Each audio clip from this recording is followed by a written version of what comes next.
going to stop the video so that it helps with the presentation run smoothly.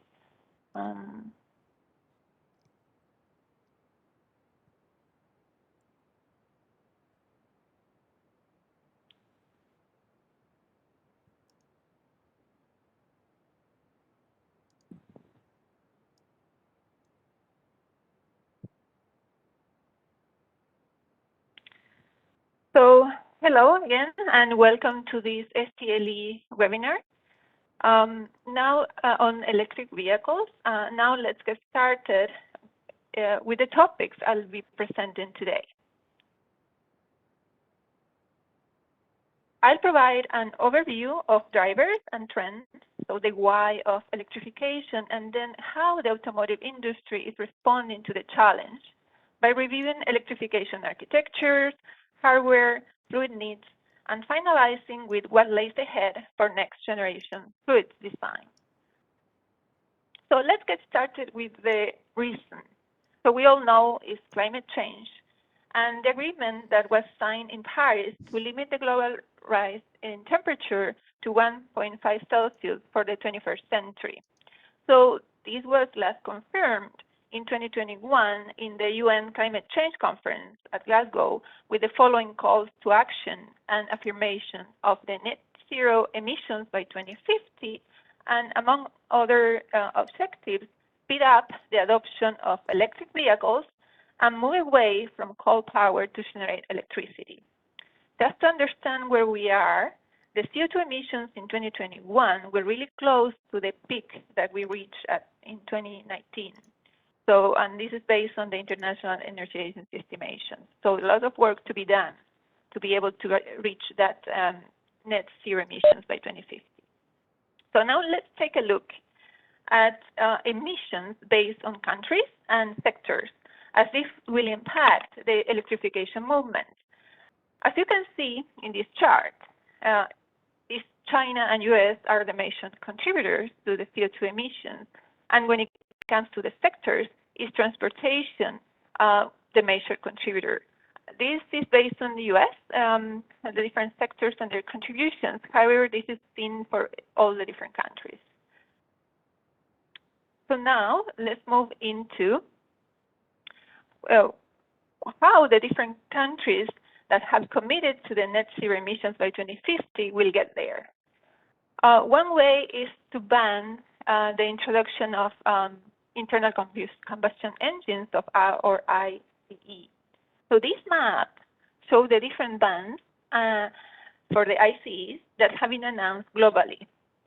It's important to note that for Europe, which is here noted in blue, it will happen faster, it will happen sooner. For example, we have Norway, where they will ban the ICE in 2025. And another important fact is that they will allow only registrations of new vehicles that are using battery electric or fuel cell technologies.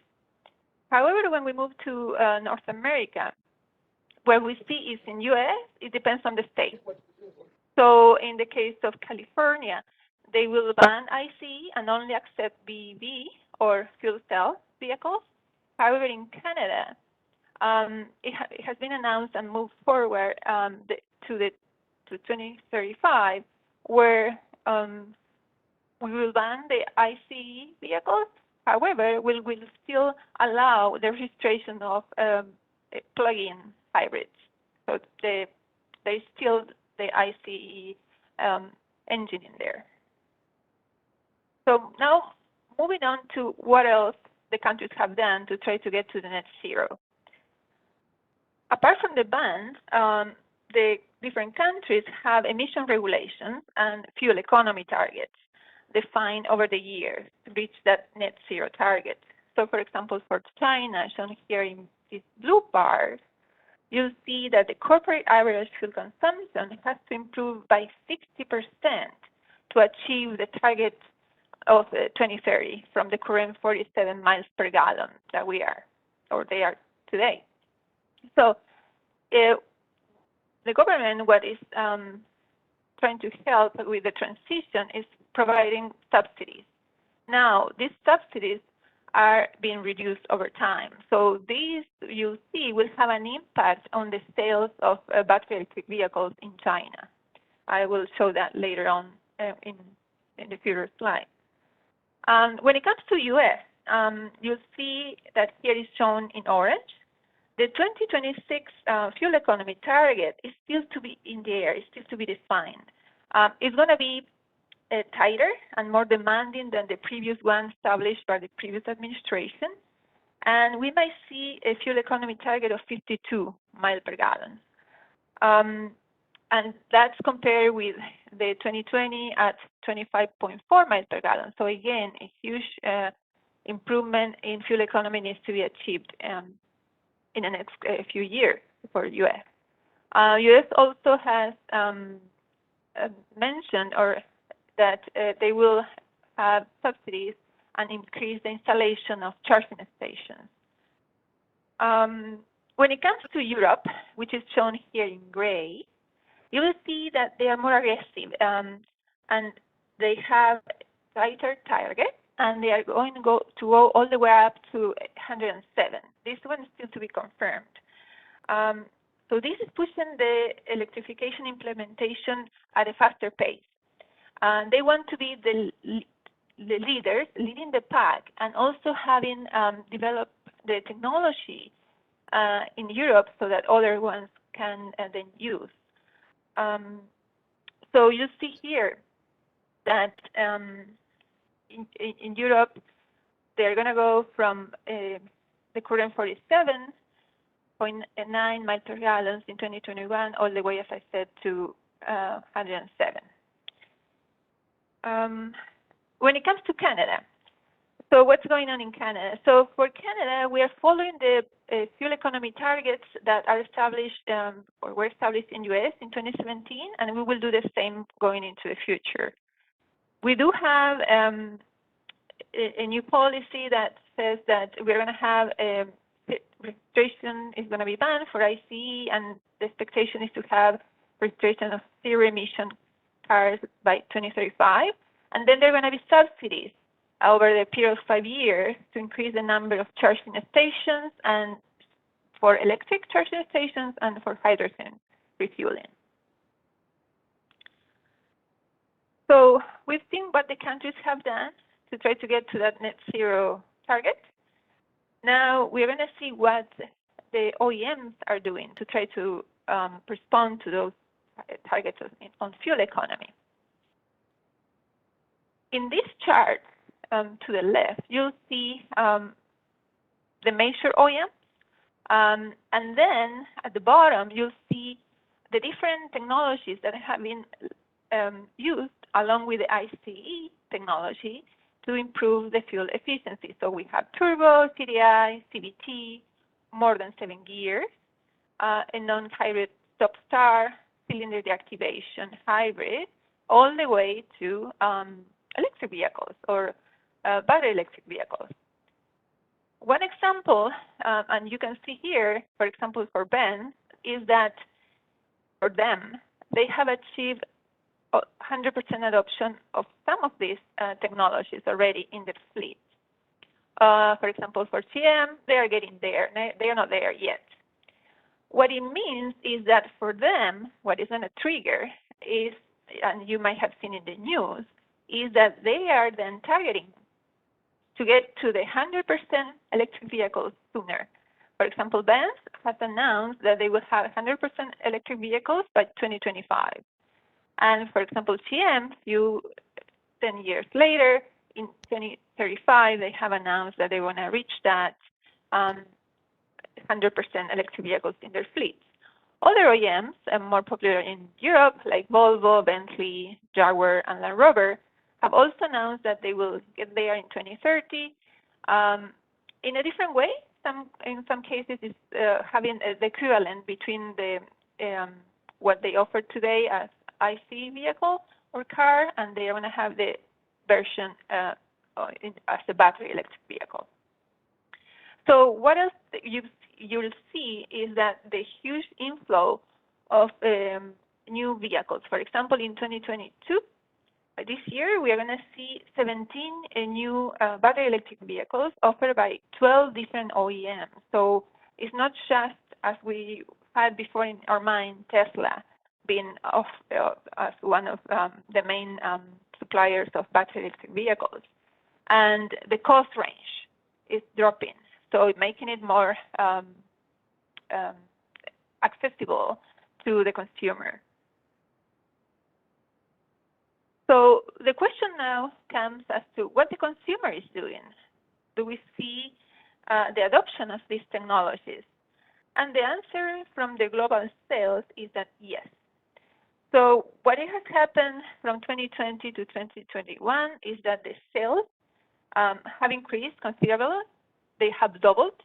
From 2020, you see the total was registrations of battery electric vehicles and plug-in was 4%, and it went all the way up to 8.5%. And this was led by China, which is here shown in the dark blue. And the reason being, remember, the incentives are being reduced, so that pushed the consumer to acquire battery electric vehicles sooner. The other one is Europe, where we see also the increase in the sales. This was led by plug-in hybrids instead of just pure battery electric vehicles. And then even US, it's in that the market share for these electric vehicles have increased, doubled to 4.5% from 2020 to 2021. Now the question might come as to we will see this increase, this sharp increase in sales over time? And the predictions are that yes. So it will go from 6.6 million today in 2021, all the way to 66 million in 2040. So this is about the consumer and what we see on sales. Now, the question that comes to mind is the challenge is to be able to achieve those predictions. So let's talk about that now. In everyone's mind is the battery components and the supply and cost. The good news is that the cost will go down as different types of materials are perfected to be used for the batteries, and that will bring the cost of ownership at par with the IC cars by around 2025. That's a prediction. The not so good news is that manufacturing BEVs will require more minerals than IC cars. So this will impact how fast the industry can move forward. And now the other topic, driving range. So it has improved a lot. So we now have cars that, of course, they go beyond the 200 miles.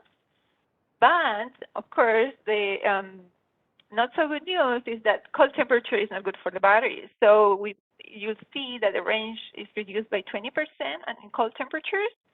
And what they say, the recommendation is, okay, keep it plugged, and you have to calculate that you have enough charge for twice the distance you plan to travel. So a lot more to be done, a lot more to be investigated on the effects of cold temperature in batteries and pure battery electric vehicles. While the driving range has improved, we still have this challenge: charging network and clean energy source. So we've seen that the government is putting up subsidies. The private companies like Tesla is installing their own charging stations. We see the commitment from the government to reduce the use of coal and go into green energies, solar and wind. But we still see that the public charging is limited, and they somehow regional, and it's not widespread enough to fill up the consumer with confidence that they can go and charge whenever they need to. The other challenge that we see is regulations and incentives. We've seen that depending on the administration, on the government, regulations change and the incentives also change. So that will also drive the consumers and the OEMs to switch sooner or later into the battery electric or trend or hybrid architectures and offerings.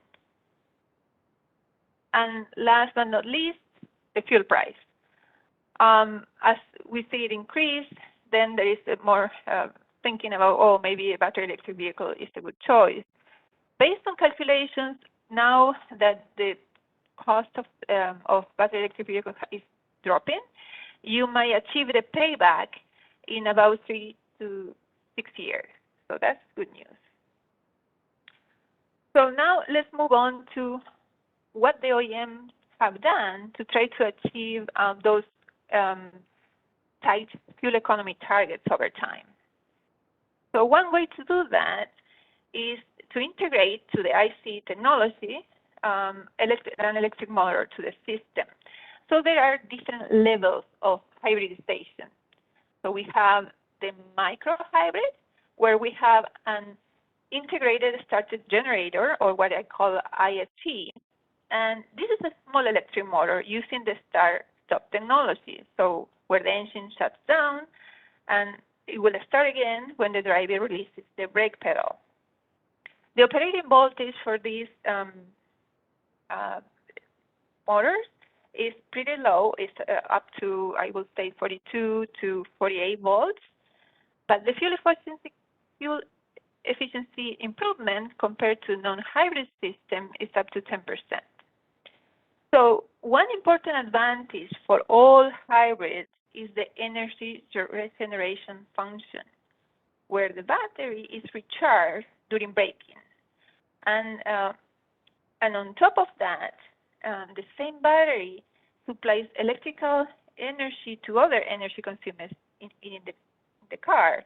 So we'll take some of that load out of the engine. So that will then result in fuel economy gain. Now let's move on to the mild hybrid. So in this case, the ISG, the integrated starter generator, is larger, and you can see that by increasing the operating voltage to 200 volts. So this allows the electric motor to assist the vehicle with propulsion. So that's why you'll see the improvement in the fuel economy up to 20%. One additional improvement they did on this architecture is to be able to use, instead of the belt connecting the electric motor with the IC, they can use a crankcase. So what it will give you is that it will avoid slippage that you will see if you have a belt system, and it will give you a higher torque. So now let's move on to the full hybrid. So in this case, the motor is large enough. So you'll see here the electric motor has to 600 volts, that it can propel the vehicle on its own. And it will have a larger battery pack, so imagine it's heavier. However, we can downsize the ICE, because then the electric motor is going to provide some of that propulsion into the car. So that's why we are talking about fuel economy improvements up to 30%. So let's move on to the plug-in hybrid. So the main difference is that you can just charge it off the grid. The architecture is quite similar to the full hybrid, where you have the larger motor. So this is about the levels of hybridization that had happened over time, and a different degree of adoption by the different OEMs. As you see down there, the different examples of the vehicles. Now, the other thing to consider is what is driving the wheels. And that is when it comes to what we call a series hybrid. So in this case, also the series hybrid is here shown in this graph. It's also called extended range hybrid. So in this case, the IC is charging the generator and, in essence, the battery, and it's only the electric motor who is what is driving the wheels. Okay, and this is considered a mild hybrid from the other classification. So the other way to set up the engine and the motor is through a parallel hybrid. In this case, you have the engine that can drive the wheels and also the electric motor being able to drive the wheels. And then the other option is, why not combine them? So that's what this graph shows. So we have the engine driving the wheels, the engine providing energy and through the inverter electricity and charge to the battery, and then we have the motor also driving the wheel. So the difference between these two is, in this case, both are going to be driving the wheels. They're going to be acting at their optimum level, operating region, and it cannot be driven only by the electric motor. But when it comes to the series parallel or power split, you will see that the electric motor can drive the wheels like in a poor electric mode, and that's the main difference between these two. So we've reviewed all the hybrid options. Now the next step when it comes to efficiency is pure battery electric vehicles. So of course there is no ICE. We have options where we have single motors, 2 motors, all the way up to 4 motors, so 1 for each wheel. Here we're talking about efficiencies of 93 to 95%. So the question might come to your mind as to, yeah, you showed me all the passenger car options. How about light and heavy duty? Is it possible to use this technology for those applications? So the answer is that it's limited. There's a few examples where we see micro-hybridization, and it's been used in light-duty vehicles like delivery trucks. The other option is use of full hybrid, plug-in hybrid, and full electric, but in this case it's for city buses. The reason behind is that the distances are relatively short and the units can be charged at the end of the day. One thing that is on the bright side is we will see some of these full electric city buses by BYD running in Toronto. Toronto City has a new contract and they are building units for Toronto Transit. And as you might guess, the limitations of implementing these technologies in the heavy-duty world are the range, the extra weight, as the units are even heavier, so limiting the actual cargo they can carry, and the charging time and charging station location.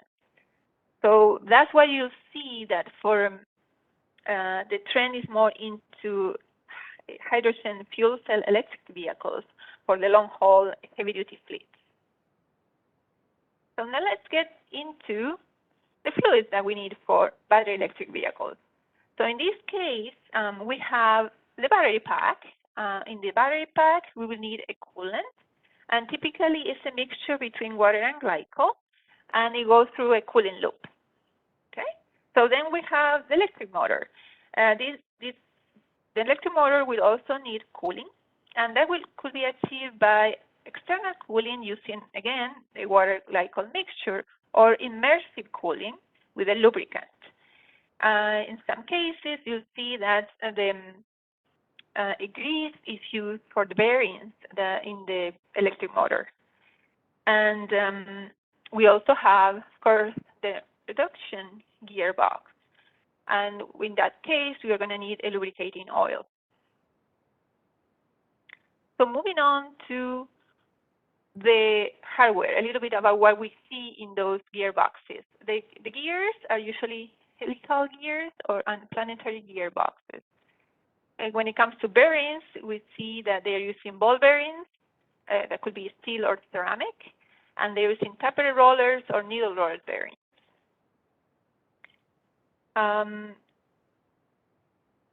So in this case, the bearings can be lubricated by splash lubrication or, as I mentioned before, using greases. So another consideration when it comes to the architecture of the e-motor and the gear set is that what we call dry systems and wet systems.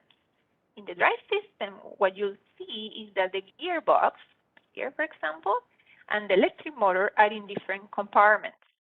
So the E-motor is cooled by a cooling jacket, you see here, shown here in blue, and also they have other designs where you have the cooling jacket around it and shaft and a hollow shaft to improve the cooling.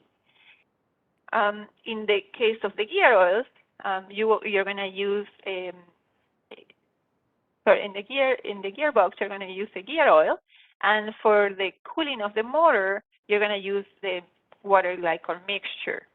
But now, in order to improve the efficiency and sustain the peak power over time, it's better if the motor is immersed in the lubrication oil or lubricating oil. So now we have a single compartment. Imagine all this electric motor and the gear all together lubricating the gearbox and the electric motor. So this can maximize the cooling, and which is also combined with the external cooling from the jacket. Another important thing that you'll see in this system is that no clutches are used at the moment. So that will have an impact in the way we formulate the specialized e-fluids. So let's talk a little bit more about what are the fluids being used currently. For dry systems, they're using manual transmission fluids or gear oil. They're low viscosity, around 70 W, and think about low temperature, dragging. Those are the things that are driving the requirement or the need of these low viscosity gear oils, with viscosities around 6 centistroke at 100 C. The fluid volumes are small, around 1 to 4 liters. And as I said before, the more demanding part for the gear oils is to be able to reach and have good low temperature properties. So when it comes to wet systems, the OEMs have used what's available, and they're suited for good compatibility with copper. So that's why we see that they've used Dex6, Dextron HP, Mercury ULV. Now the trend is moving away from these fluids to more specialized ones, and we will see that due to that, these fluids are going to be available at the factory field level or service field level only. When it comes to viscosity, the viscosity is around 4 to 6 centimeters. So again, really low viscosity fluids. Of course, the efficiency of the cooling of the motor is going to be better because it's immersed in the oil. And again, the fluid volumes are going to be between 1 and 3 liters. And as I mentioned before, these fluids that are being used today, the Dextrons and the Americans, are not specifically formulated for this application. And they do carry friction modifiers that are not needed for the vehicle applications or battery electric applications, as there are no clutches.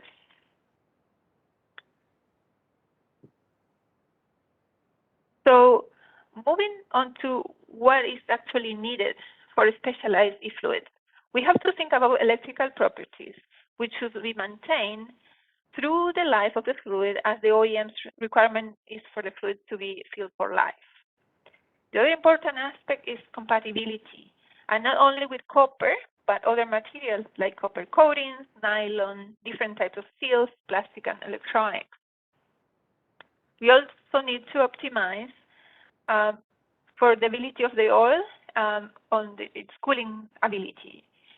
So we have to balance between heat capacity and fluid viscosity as for appropriate lubrication. And when it comes to the gears, bearings,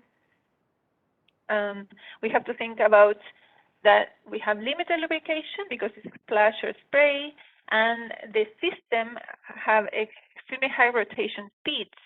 So the wear protection at high levels is required. We also need a fluid that is capable of handling the aeration and foaming that we see in the system, and it's going to be higher than the level that we regularly see as requirement for the conventional automatic transmission fluid. So let's go a little bit more into the details as to what are the challenges and opportunities in designing these new fluids. One of them is conductivity. And the question is, which one is the optimum conductivity? In short words, it's still to be determined, and it will depend on the particular system. So what we know now is if it's too high, there's going to be current leakage, loss of efficiency, and even safety concerns for the consumer. Now, if it's too low, we're going to have static charge buildup. And what it will result is some discharge, and so if of that buildup of charge, that will result in pitting in the bearing. And then if it's the charge is repeated in pulses, you're going to see fluting. The other effect of those sudden discharges is that it could also damage the wiring in the electric motor. Now moving into compatibility, and why I'm saying that we should look not just on the copper compatibility, but we have to look into compatibility with different materials. So the hairpins or the wire in the electric motor are coated with different varnishes, and then they are set up on the stator, and lastly, the ends are welded, and those welded ends are isolated with the polyamide or PEEK. So these are the different materials that we now have to consider for compatibility against when we are developing new fluids. Moving on to other design challenges that we see. We mentioned that we need to still consider the copper corrosion protection because there are parts, the electronics parts, that are not coated. But at the same time, we need better wear protection. So it's known that the anti-wear additives are corrosive against copper. So what we will need is new or rebalanced anti-wear chemistries. When it comes to heat capacity, one way to improve it is by reducing the viscosity of the fluid. However, again, this will compromise the wear protection. Now, think about a motor speeding at 12,000 RPM with a reduction ratio of, for example, 10:1, and splash lubrication. What you end up with is entrained air, foam, and poor lubrication. So these are other considerations that we need to keep in mind when formulating these new oils. We also have to think about oxidation stability. We're going to see a lot more hot spots in those motors. We're going to see that the oil is going to be exposed to really high temperatures, up to 150 Cs. And what it will mean is we're going to have to require better tuning of the antioxidant system and fluids with really good volatility control. And of course, we are going to need new methods and the right tools to be able to help us evaluate the fluids that are currently used, and looking at them from different angles. As I said, we have to consider a lot of different aspects that we haven't considered before, and they have to be representative and be able to discriminate between the fluids that we are putting together. So here in Petro Canada, we have been faced with the fact that OEMs will come to us and with new challenges, where we have a regular fluid that has been exposed to this type of new architectures, and for example, a bus bar that showed different level of corrosion, the copper corrosion. So we went beyond the regular copper corrosion test, tried and build up our own procedures and methods, and went all the way to analyzing that corrosion products by EDS and electron microscopy. But we know that we need to collaborate and we need to look into inputs from different sources. So that's why Petro Canada Lubricants has joined the Southwest Research Institute AFIB consortium. So in this consortium, we're going to have the input from the OEM, from additive suppliers, oil marketers, all working together to understand what things we need to consider to formulate better fluids, and looking into what is needed today and looking into what is needed for the future, so that we can provide the response that the OEMs are looking for to improve the efficiency of the system on its own and as a whole. So with that, I would like to summarize this presentation. So the trends are showing a fast adoption of electrified vehicles, and most importantly, the trend to full battery electric vehicles. The change will happen faster, and we'll see that it's going to happen in China and in Europe, and then it's going to be followed by US. The electrification level will depend on several factors. We've seen government regulations driving it, we've seen consumers driving it, and the infrastructure has to be there for the consumer to adopt the new technologies. The BEVs, or battery electric vehicles, are not all built the same, even the hybrids. So we have to have a clear understanding of the design before we can recommend the fluid. I already mentioned specialized fluids. We are going to see them, that they're going to be required at the factory field and service field and dealership level first. And then the projection is that we will see them in the aftermarket sometime later on 2040. And just as the last comment, new fluid technologies and new methodologies are coming. We're going to have to work in a collaborative manner, and there is a lot of activity from OEMs, ADCOs, IT suppliers, oil marketers to be ready for this challenge. With that, I would like to thank you all for your time and hope that you enjoy the presentation. Thank you, Sonia. Thank you very much. Great presentation, great material. Thanks for that. I have some questions in the chat room. I'm going through them one by one. Meanwhile, if there is any question in the audience, please either raise your hand or unmute yourself and ask the question. So the first question in the chat, Sonia, is what do we know about the effect of a start-stop technology on emission, incomplete combustion at the start? Do we have any data on that?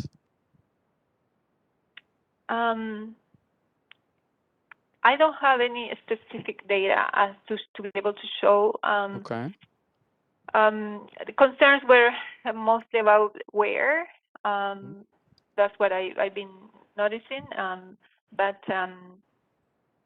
that's what I will say at this point. I don't have any specifics on how to solve or show any specific data. Okay, so the second question is, how long do batteries last? Yes, so the OEMs working on battery electric vehicles have established more or less 10 years. That's when you might need to replace the battery. There are ways that you can reuse the battery, going through different complete discharge and charging, and then maybe you can reuse it. But yeah, 10 years is what it's been determined. Okay, good. So the third question is, are there specific load carrying properties for the gear oils to protect gears as a result of an e-motor generating full torque from 0 to full RPM?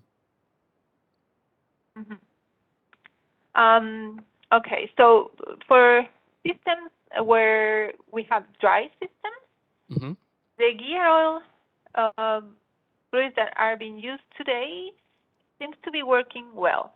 I haven't found any notification of or information about failures of the gear oils as they are designed today with the low load carrying capacity, like a GL5. When it comes to the web system, that's a different conversation because, ATFs are not designed to work under those conditions. So that's where I mentioned, that's where we have to step up. From what we know of ATF, we have to bring the wear protection higher. Okay. Okay, so the next question is for me. Yes, you will receive the video recording by email, so that should be okay.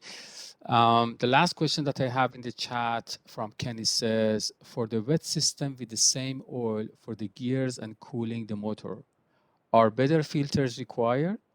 Cannot see how iron wear particles from the gear would be good for the motor. The current 25 micron might not be good enough. Magnets might help. So any comment on that, Sonia? I haven't seen any trend or any requirements for the OEMs to modify the internal filters at this point. Yes, it's a good point. I think 25 microns is not good enough.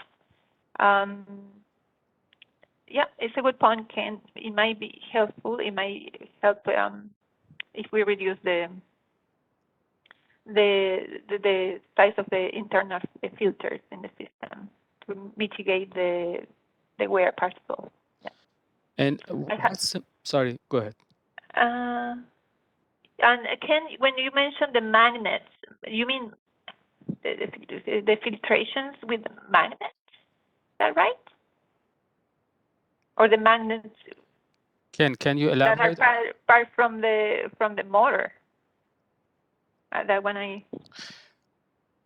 Well, I don't know if Ken can mute or not, unmute or not, but I have seen in the industry, I have seen filters with a magnet stud in the middle. So if there is any metal part, like iron particle, the magnet would collect them. Probably he means something like that. Okay, because I don't think that might be applicable, because you have to think about, you have the electric current going through, so that might not be helpful. Sorry? Yeah, go ahead. No, just as a comment, it's fairly common in some systems with higher pressure hydraulic to have like a magnetic drain plug or magnets in the systems, or people also sell magnets that go around your filter element and things like that, and they take out the very fine submicron type particles. Yes, I've seen like a kidney loops. Yes, I know what you mean.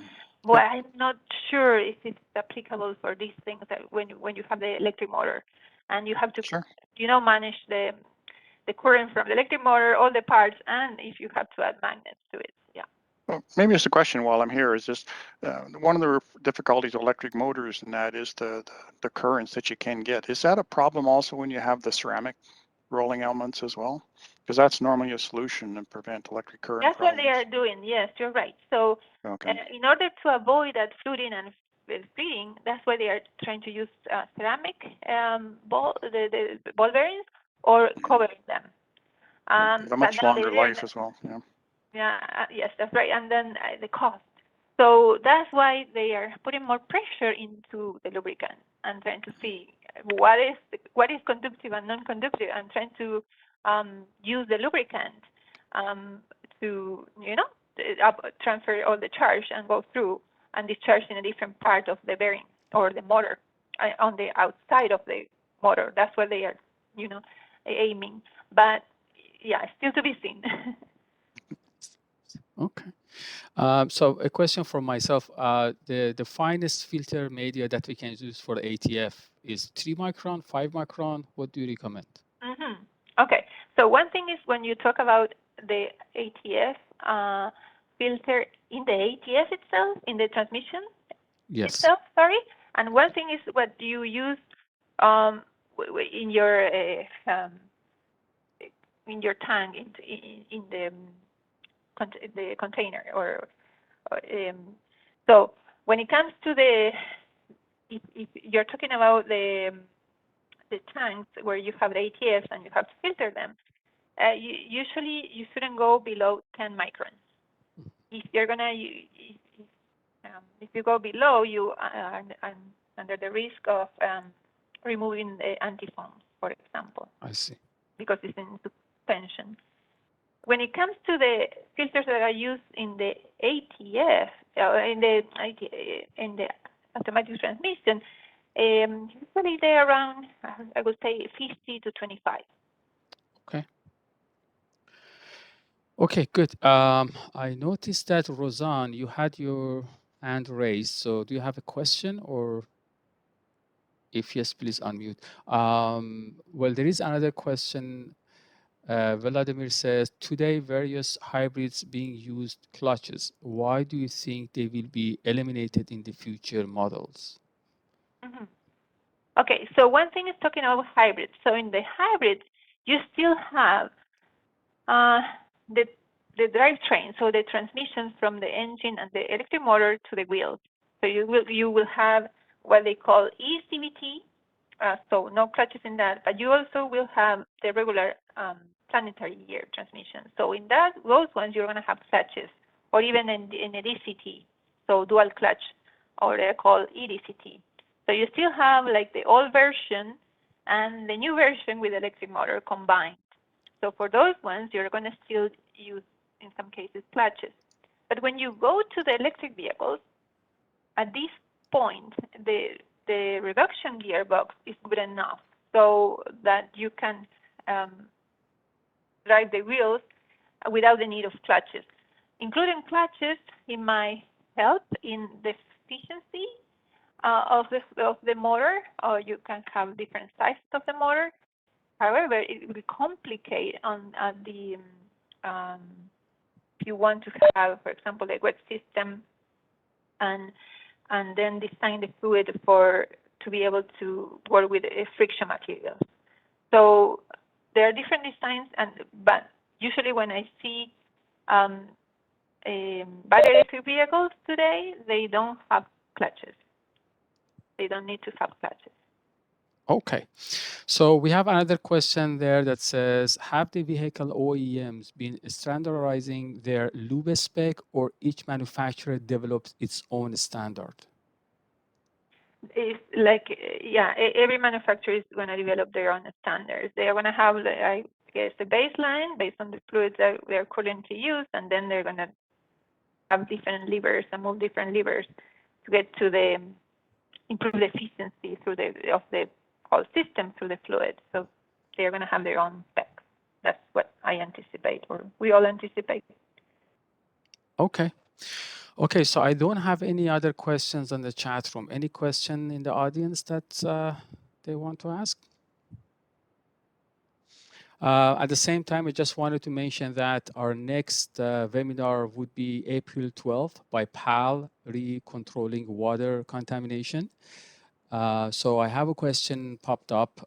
Is the API going to get involved specifications?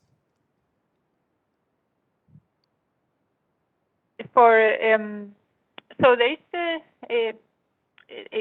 a group within API that is started this year or late last year, looking into that, I guess at this point, is looking into what the industry or the OEMs are doing and seeing if it's at all possible to have like a specification that will cover all the requirements. But it's still new. But for the gear oil, that's API specification or no? That will be different. Oh, sorry. That I think that it's not fully defined. It's not like the way that the OEMs working on BEV, they will require a fluid is not based on API specification. It's based on the fluid that they have used, and then they want to see how it can be improved. Okay, so let me see. This question was just asked. So, okay, I don't have any other questions in the chat. I don't see anybody raise hand or unmute. So, again, thanks everybody. Thanks, Sonia, for giving us this great presentation, great information, great material. Thanks for your time. Thanks for everybody for joining us. Again, April 12th would be another free webinar by PAL regarding controlling water contamination. Thanks, everybody. That would conclude our today's meeting, and I will send an email with the links to the recorded video shortly today afternoon, so you can watch it again or pass it to the other colleagues. Thank you very much, and have a great day. Thanks.